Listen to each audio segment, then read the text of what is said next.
현지 시간으로 9일 글로벌 증시 마감 상황 짚어보겠습니다. 반반 마감했던 미국 증시, 유럽 증시 모두 올랐습니다. 그리고 어제 거래가 됐던 아시아 증시도 일제히 상승 흐름을 띠는 9일의 글로벌 증시 상황이었는데요. 먼저 미국 증시부터 알아보겠습니다. 미국 증시는 계속해서 상승 흐름을 이어갑니다. 상승 방향으로 관성이 나타나고 있는 상황인데요. 벌써 4거래를 연속해서 랠리 흐름 보이고 있습니다. 다만 좀 아쉬운 점이 있다면 상승 쪽으로 방향을 잡고 있기는 하지만 밀어주는 힘이 부족하기 때문에 탄력은 다소 좀 제한적인 양상이었는데요. 먼저 다우존스 산업평균지수의 흐름부터 보겠습니다.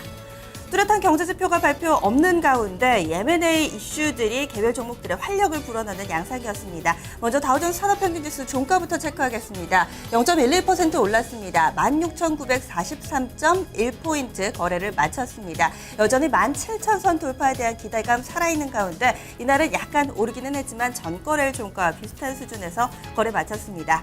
30개 구성 종목들 흐름도 보겠습니다. 상승과 하락 종목이 거의 반반 정도였는데요. 14종목 올랐습니다. 먼저 오른 종목부터 살펴보겠습니다. 탄력이 가장 좋았던 종목은 월트 디즈니입니다. 1% 넘게 올랐고요. 그 뒤를 유나이티드 테크놀로지, GE, JP 모건 순으로 뒤를 이었습니다. 지금 JP 모건이나 아메리칸 익스프레스, 그러니까 아멕스죠. 이런 금융사들의 강세가 최근에 뚜렷하게 나타난다는 점 특징적이었고요. 반면에 조정받은 종목들도 보겠습니다. 가장 조정 탄력이 컸던, 조정 폭이 컸던 종목은요, 인텔입니다. 1% 가까이 밀려났고요. 맥도날드는 독일 점포 매출이 상대적으로 좀 견조하다라는 소식에도 불구하고 이날 조정받았습니다. 0.5% 정도 밀려나는 수준이었고요.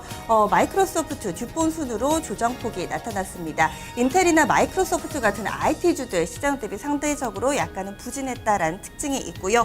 30개 구성 종목 가운데 이슈가 있었던 종목은 바로 제약사 머크입니다. 머크의 움직임은 뚜렷하지 않았는데요. 다른 종목들을 움직일 만한 충분한 재료를 내놨습니다. 바로 이 미국 증시에서 이날 M&A 이슈가 본물이었는데요. 그 가운데 하나죠.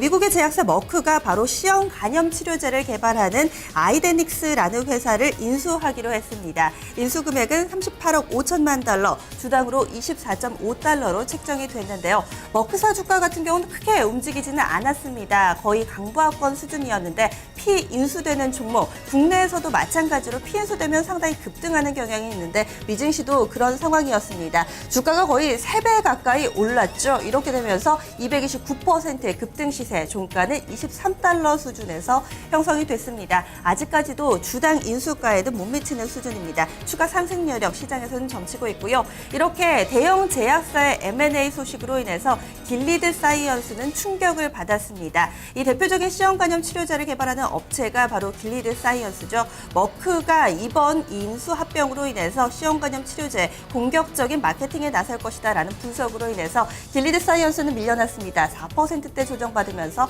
80달러 선 내줬습니다. 두 번째 M&A 이슈 짚어보겠습니다. 그동안에 좀 많은 이슈를 내놨던 음식료 내에서도 M&A, 결국에는 타이슨 푸드가 힐샤이어 푸드를 인수키로 했는데요. 그동안에는 이 필그림과 이렇게 2파전이었습니다. 그런데 필그림보다 이 10억 달러 정도 높은 가격을 내놓으면서 인수에 성공했습니다. 종목들 흐름 보겠습니다. 힐샤이어 브랜드 같은 경우는 여러 이 회사들로부터 러브콜을 받았기 때문에 이날도 급등을 했습니다. 5%대 오르면서 다시금 신고가를 썼고요. 아래 보시면은 타이슨 푸드 인수가에 대한 부담감으로 인해서 6%대 밀려났고 인수에 실패한 필그림 같은 경우도 6%대 하락 시세를 냈습니다. 마지막 M&A 이슈 한 가지 더 보겠습니다. IT 부품주 내에서 나왔는데요. 컴퓨터 칩 생산업체 아날로그 디바이시스, 이 종목이 이 힐타이트 마이크로웨이브라는 회사를 인수키로 했습니다. 두 종목 모두 다 호재로 인식이 됐습니다. 먼저 인수하는 주체인 아날로그 디바이시스는요, 5% 가까이 올랐고요. 피인수되는 종목도 28%의 급등 흐름을 보였습니다.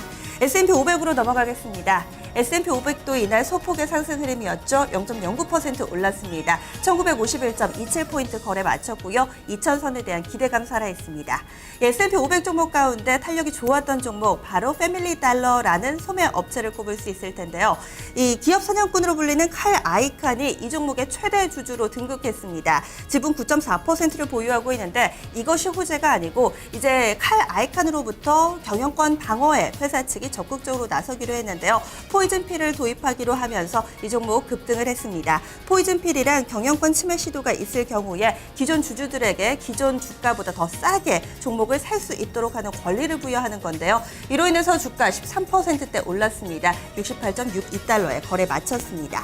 나스닥으로 넘어가겠습니다. 나스닥도 강보합권에서 거래를 마쳤습니다. 3대 지수 가운데는 그래도 탄력이 가장 좋았는데요. 0.34% 올랐습니다. 4,336.24에 거래를 마쳤고요. 거의 대체로 플러스권에서의 무난한 하루 보내줬습니다. 그럼 나스닥의 시가총액 1위 종목 애플 보겠습니다. 애플도 이날 이슈가 있었습니다. 액면 분할하고 그 첫 번째 거래일이었는데요. 7대 1로 좀 분할이 됐죠. 그동안에는 애플의 주가 700달러를 좀 예상하시고 오늘 주가를 보신다면 좀 당황하셨을 겁니다. 현재 주가는 100달러 밑으로 내려왔습니다. 그도 그럴 법한 게 7대 1의 액면 분할이 있었고요. 그 거래 첫날이었습니다. 이날 1.6% 오르면서 무난한 하루 보냈습니다. 93.7달러에 거래 마쳤고요. 이제는 100달러가 좀 기준선으로 보시면 되겠습니다. 이어서 유럽으로 넘어가겠습니다.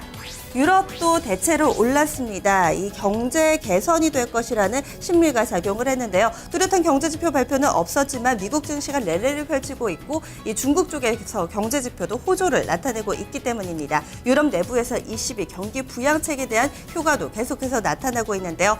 먼저 종가 보겠습니다. 영국 증시 0.2% 올랐고요. 가장 관심을 모았던 것이 바로 독일 증시입니다. 0.2% 오르면서 만선을 사상 최초로 돌파를 했습니다. 18.63포인트의 거래를 마쳤고요. 프랑스 증시 0.2% 올랐습니다. 아시아로 넘어가겠습니다. 아시아 증시도 일제히 상승했습니다. 상승 탄력은 0.5% 안팎이었는데요. 먼저 일본부터 살펴보겠습니다. 최근에 일본 니케이 225 지수는 15,000선 위에서의 견조한 흐름 보여주고 있습니다. 0.31% 상승을 하면서 15,000선 위에서 거래를 마쳤고요. 중국 증시 0.54% 올랐습니다. 홍콩과 대만도 이 본토 증시의 상승 흐름을 이어받았고요. 싱가포르 증시 0.17% 상승했습니다. 인도 증시도 눈여겨보셔야겠습니다. 탄력 상당히 좋았고요. 0.72% 상승하면서 사상 최고 종가인 25,580선에서 거래를 마쳤습니다. 네, 글로벌 증시 마감 시황이었습니다.